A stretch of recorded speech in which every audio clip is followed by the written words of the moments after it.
Oi, gente querida de casa, dá aquele cantinho pra gente ficar juntinha nesse comecinho de tarde, sempre com muito carinho, a gente trocando informação, aprendendo com a sua participação. Esse programa não existe sem a sua participação, porque é através das perguntas de cada um de vocês que a gente troca informações e vai aprendendo.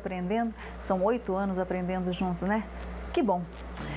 E o recadinho hoje vai para uma pessoinha que está tão magoada, muito magoada com as outras pessoas. Você sabia que no fundo, quase todas as pessoas são frágeis e são sensíveis? Nem sempre, minha linda, a idade ou a experiência de vida fazem muita diferença. Sabe, aquelas pessoas mais grosseiras, até elas, podem carregar aqui, ó, sentimento de ternura, de emoção, de coração. E quer saber de uma coisa? É por isso que nos relacionamentos, as pequenas coisas são as grandes coisas, elas que fazem a diferença. Nosso toque de quarta-feira é dia de papo cabeça. Bora lá, Silas.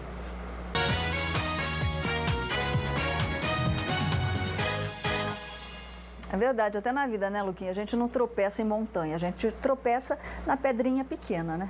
Porque ela está no sapato, então incomoda tanto, né, Solange? É isso mesmo, né? Boa tarde, Sol. Bora conversar, gente? Boa tarde para vocês. 997-11-1313, opção 1, depois 1 novamente. Ao vivo, 3922-1387.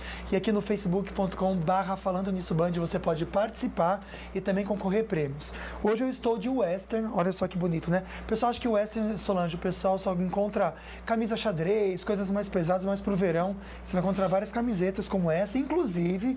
Nessa semana você vai concorrer, eu deixei escondidinho aqui, ó, tcharam, o kit masculino e feminino da Western para você com camiseta da Leves e boné. Para participar é muito fácil, é só você acessar o nosso Face e procurar por esse post que o Silas vai colocar e você vai curtir, além de curtir essa foto, vai responder pra gente lá que tem um link, o seu nome completo e também por que você merece ganhar este kit masculino e feminino da Western Magazine aqui do Falando Nisso. A resposta mais criativa, segunda-feira que vem, a gente vai dar aí aqui no programa, a gente vai anunciar quem é, viu, Sol? Mas vale a pena participar, né? Agora, do programa de hoje, Solange, vamos mais prestar atenção. Porque você tem, né, danadinho, né? Você é daquelas pessoas que atacam a geladeira de noite? Você sabe o que é isso? Pode ser uma síndrome. Síndrome do comer noturno. Quais esses sintomas? O que pode acontecer com a gente? Quem conversa e dá todas as dicas é ele, Dr. Davi Alves de Souza Lima, psiquiatra, que, aliás, tem um trabalho excelente em relação à síndrome do comer noturno, né? Obrigada, Davi, mais uma vez por estar aqui com a gente. Obrigado. Quais são as causas desse ataque voraz à geladeira, assim, de madrugada? No fundo, as pessoas falam assim, é compulsão. É só compulsão ou tem alguma coisa, algum transtorno psicológico por detrás de tudo isso? Então, Solange, a síndrome do comer noturno é uma síndrome que está sendo muito discutida atualmente, né? O que leva uma pessoa normalmente a comer numa quantidade muito intensa no período da noite? São vários os fatores, mas duas coisas que a gente precisa de ficar muito atento é a questão na alteração no padrão de sono. Então, são pessoas que normalmente não dormem bem e são normalmente pessoas que têm também um transtorno de humor por trás de tudo isso, né? Muitas vezes um quadro depressivo e muitas vezes também tem um quadro de ansiedade associado. Ok, então tem alguma coisa, viu? Ansioso. Pois é, Solange, ansiedade é uma porcaria, viu? Mas tem um lado bom também dessa síndrome aqui, eu vou falar por que eu tô falando isso. A Ana Santos diz que ela é uma dessas pessoas que acorda à noite com muita vontade de comer e abre a geladeira e acaba comendo até do que não gosta. Então põe um chuchu, um jiló, que você vai comer coisa saudável pelo menos. Mas o pior né? é que o doutor estava conversando com a gente no camarim, que parece que os alimentos desses ataques aí são os mais violentos, os gordurosos mesmo, né? São os alimentos que a gente chama que tem um alto índice glicêmico. O que é isso? São alimentos que a pessoa ingere e normalmente tem uma descarga de insulina muito grande, né? A insulina é um hormônio produzido pelo pâncreas e que está ligado ao diabetes, né? Então, as pessoas normalmente, o que elas querem comer? Normalmente são alimentos ricos em carboidrato e em gordura. E normalmente são os alimentos que têm até mais gosto, mais sabor e tudo mais. Mas acaba se pagando um preço fazendo-se isso, né? E a gente vai falar das causas dessa síndrome do comer noturno um pouquinho mais daqui a pouco, né? Depois das notícias da redação. E tem também um assunto bem legal aí para os profissionais de odontologia, Luquinha. Que eu tô curioso e já a gente vai saber. Mas então a gente vai fazer essa paradinha para conferir agora as notícias da redação.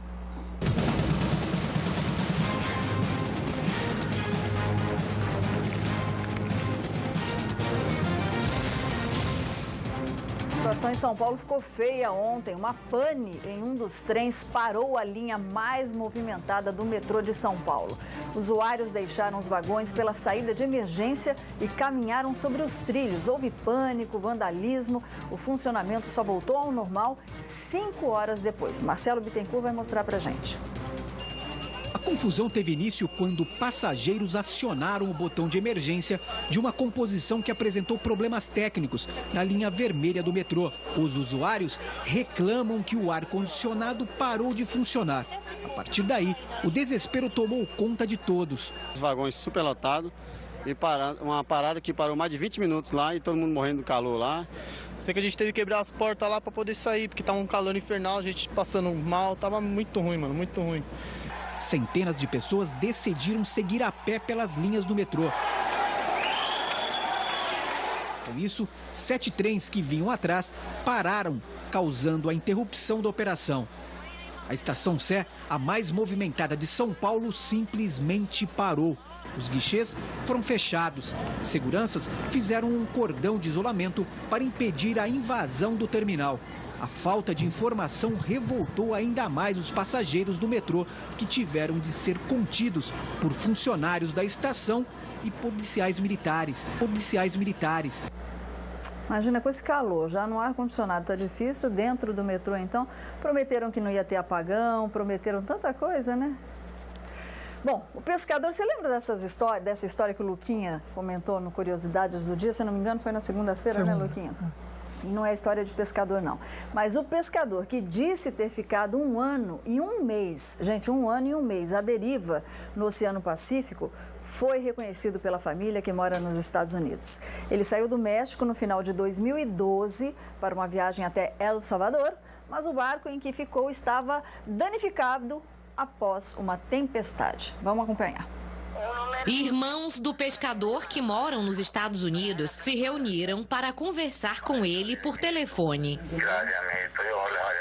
José Salvador Alvarenga, de 37 anos, foi encontrado na quinta-feira por moradores de um pequeno atol nas Ilhas Marshall. Ele contou que pescava tubarões na costa do México em dezembro de 2012, quando o motor do barco quebrou. Ele então ficou à deriva e foi arrastado por cerca de 10.000 quilômetros até que avistou terra e nadou para chegar a uma praia. Um adolescente que estava na embarcação de 7 metros de comprimento teria morrido meses antes. Fotos mostram as mudanças no semblante do pescador. Os cabelos mais claros seriam consequência do sol e o rosto inchado teria sido causado pela alimentação com excesso de sal. Os médicos ainda avaliam os danos que uma dieta baseada em peixes e aves, capturados com as mãos e pelos meses bebendo apenas sangue de animais, urina e água de chuva, podem ter causado no fígado e nos rins. Mas apesar da saúde debilitada, o sobrevivente recebeu alta do hospital hoje. Em seguida, pediu para cortar o cabelo e fazer a barba. Na sexta-feira, ele deve partir para se encontrar com os pais e a filha, que moram em El Salvador, na América Central. Que força, não? Que força de vontade de viver. 1 ano e 2... Imagina, Solange. Pira, né? Pira o cabeção. E a pessoa beber sangue é porque realmente está precisando comer alguma coisa, né? Que ponto a gente chega quando passa na necessidade. Mas que bom, uma notícia boa, né? A gente vai rapidinho para o intervalo, mas antes eu só passar uma notícia boa para vocês, que todas as nossas estradas estão tranquilas e sem tráfego lento. Então você pode viajar depois que acabar o programa, sem problema algum. Fica aí que a gente volta com algo bem especial aí no ramo odontológico que você precisa ficar sabendo. Fica aí. Hands up if you're down to get down tonight.